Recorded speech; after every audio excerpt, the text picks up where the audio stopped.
I'm Connor Old, and welcome back to another episode of More Than Kurosawa. And this week we're going to be looking at the filmmaker Juzo Itami and his 1985 film Tampopo. But if you're new to the series, what I do every single week is discuss the wide world of Asian cinema. The first half of the video, we discuss a different filmmaker every week, and in the second half of the video, talk about one of their movies, a movie that I think is a good starting point for you to jump in and learn more about the filmmaker, but with that driving philosophy and principle that there is more to Asian cinema than Akira Kurosawa or Hayao Miyazaki, and that for a lot of us, learn about international cinema by a couple directors and think that's it. But in the case of, what we've been covering on this channel, kind of East Asian cinema, you're talking about over 100 years of great movies, which is why the whole principle of the series is to cover a different director every single week in one of their movies to showcase how many great directors there are, that we can do a full series just on the different types of directors that are out there and their great movies. And this week we're going to be looking at the filmmaker Juzo Itami, whose most well-known film is Tampopo, although I did watch a bunch of his other movies to help us get an understanding of what makes him unique and interesting as a filmmaker. And these videos are always made kind of in conversation with some of the other videos that we've done. We're now in week 13 of the series. We want to explore different types of filmmakers every week. So we'll cover, an actor-director like a Stephen Chow, for example. But then we'll cover someone who's completely different in tone, and someone like Shohei Imamura last week. And then this week, I want to really kind of do the complete opposite to what I did last week in Shohei Imamura, and talk about a filmmaker in Juzo Itami, another Japanese director, but where Imamura's vision of the world is this kind of acid-bleached, nihilistic, cynical view of the human spirit. Juzo Itami, I think, has the complete opposite worldview, has a true belief in the human spirit and the kindness of people, and kind of a pessimistic filmmaker versus an optimistic filmmaker. And as a prime example of kind of the balances and the differences between Asian movies and Asian cinema, that it's not just one viewpoint or type or style of making movies, that you can kind of do something else. And because we're now in week 13 of this series, I wanted to cover a Asian director who felt more Western. Every week we talk about directors that feel distinctly Japanese or Chinese or Bhutanese, and this week I wanted to cover a filmmaker that was clearly inspired directly by American films, and how I think a lot of his movies have American sensibilities kind of filtered through a Japanese lens. And I think that's what Itami definitely brings here with his movies. Mostly known, I think, as an actor for most of his career. He really only started making movies until his 50s and then died pretty early. So you only have about a decade of films from Itami, which is interesting that his legacy is kind of expanded beyond that. Even though I do think he's still a little bit of an underrated director. Most people know him from a movie like Tampopo, but there's some great movies in there in terms of like Supermarket Woman or The Funeral were some of my favorites. But I say that he's inspired by American movies because we see that just by the different types of genres that he employs, where Tampopo is his version of a Western, Supermarket Woman maybe a Frank Capra movie, a taxing woman, kind of a noir. He's very inspired by those kind of old Hollywood movies, but also in some kind of the themes that he's interested in. A lot of his movies, whether it be controlling a hotel or a noodle shop or a supermarket, there's always this sense of people coming together to do something great, that there is fairness and justice, that if everyone kind of works together and works hard and sticks to kind of decent morals and doesn't try to mess anyone over, that's the best way to live, and you will get money and success by kind of following that path, a kind of decent, honest, moral life, which is why I think he has these American sensibilities, because when you think of things like the American dream, you think of working hard and finding your own path and finding success and creating your own kind of community through kind of justice, liberty, and the pursuit of happiness. Itami, I think, is interested in those themes, and while they can also be seen as Japanese in certain ways, in terms of like a dedication to a craft, they're almost always connected to business, because that's the way, modern Japan, very inspired by Western policies kind of post World War II, there is some overlap there. But it's interesting to see that so much of it is not only like the kindness of people coming together, but it's not the kindness of people coming together in a teacher setting. It's most of the time in a business type setting, running a hotel, running a noodle shop, running a supermarket. We see these themes continually kind of creep up within Itami's work. And if I were to compare Itami to a modern day filmmaker, to give you a little bit of a comparison, I would compare him to a Wes Anderson. Because like Wes's movies, he likes to use the same actors over and over again, and there's a playful, kind of whimsical, almost fairy tale-esque kind of a feeling to some of his movies, maybe storybook, because things are so kind of optimistic and bright and joyous. So much so that you really start to believe in those morals, because Itami is such a filmmaker dedicated to sentimentality, not necessarily treacly, but very optimistic, very heartfelt, very wholesome. And like Wes, he does work with the same actors many times. His wife is the star of many of his movies, Nobuko Miyamoto. Masahiko Sugawa is another recurring actor. So, like Wes Anderson's movies, it's somewhat fun to watch a bunch of Itami's movies and see the same actors kind of pop up again and again, and have this kind of great fun ensemble where they play different types of people, and feels like almost a theater troupe in that sense.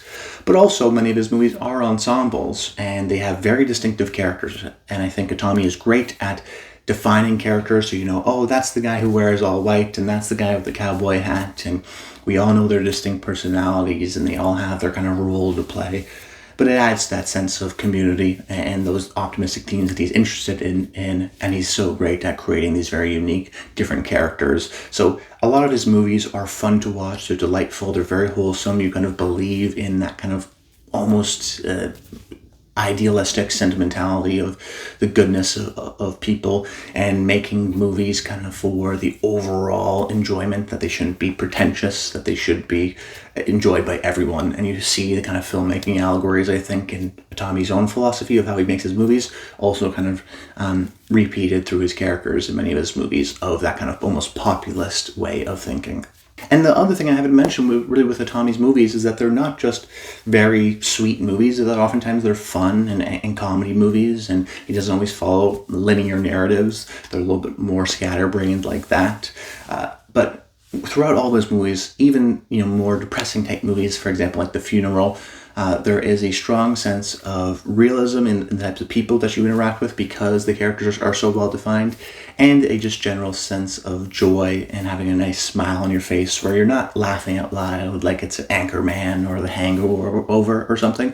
More like a Wes Anderson movie, little small kind of funny bits. The movie doesn't take itself too seriously, so you don't have to analyze it or anything like that. It's just a nice, joyous experience that is, secretly hard to do, but it looks like everyone in the film is having a great time, so you can't help yourself from being just really happy when watching the movie.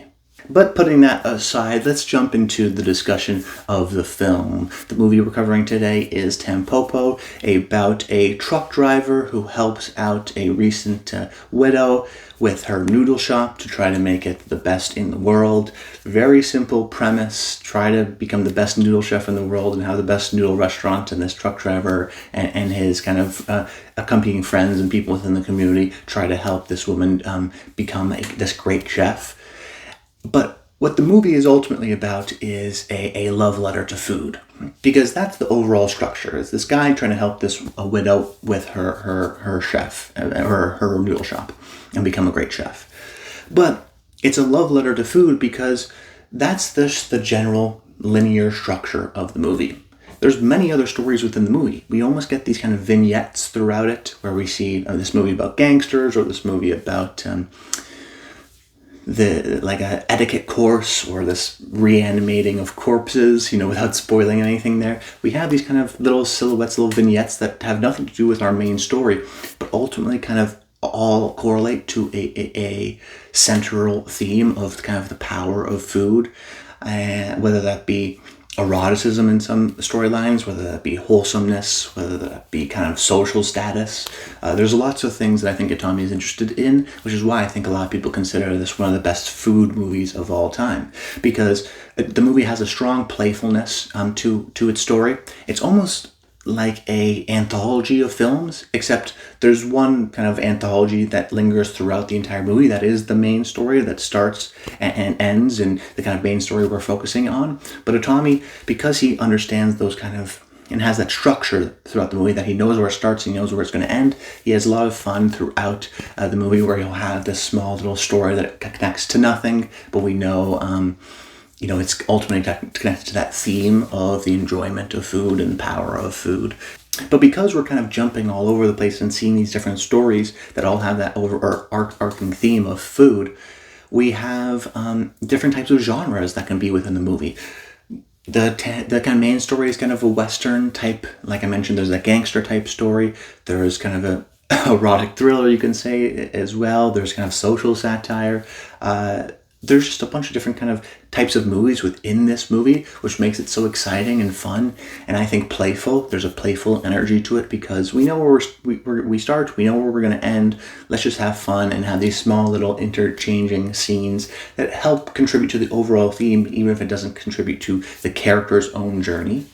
And in past episodes, I've talked about the technical details of a filmmaker. Sometimes that matters, like in a filmmaker like Mizoguchi or Imamura.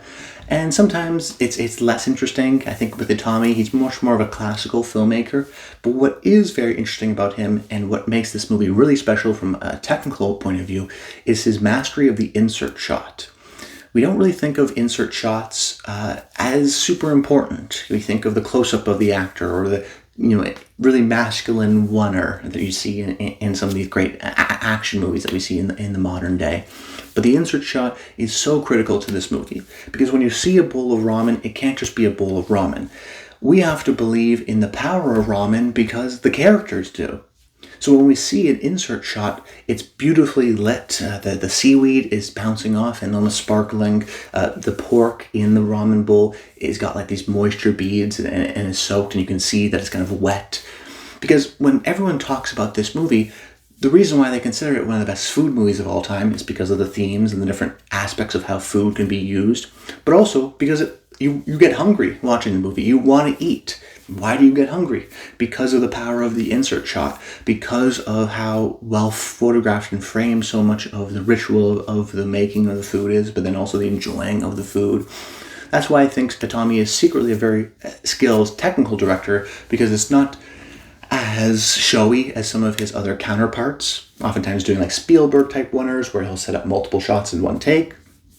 But it's all a lot subtle. The insert shot, which we don't think too much about, is expertly crafted so that everyone feels the same thing. We feel the power of ramen and food, as we believe in this plight of these characters to try to do the best that they're going to do, to try to make this the best possible experience, because we believe in the power of the ramen, because we think it looks so tasty. And then, of course, just as a movie about food, if you're going to show people eating and drinking, you have to make sure it looks good. And I think Itami, just from a technical perspective, absolutely nailed it here with Tampopo. And then that main storyline is so well structured, because it's trying to go to a main goal, like a sports movie or a heist movie. It's coming together to try to win, to try to achieve something.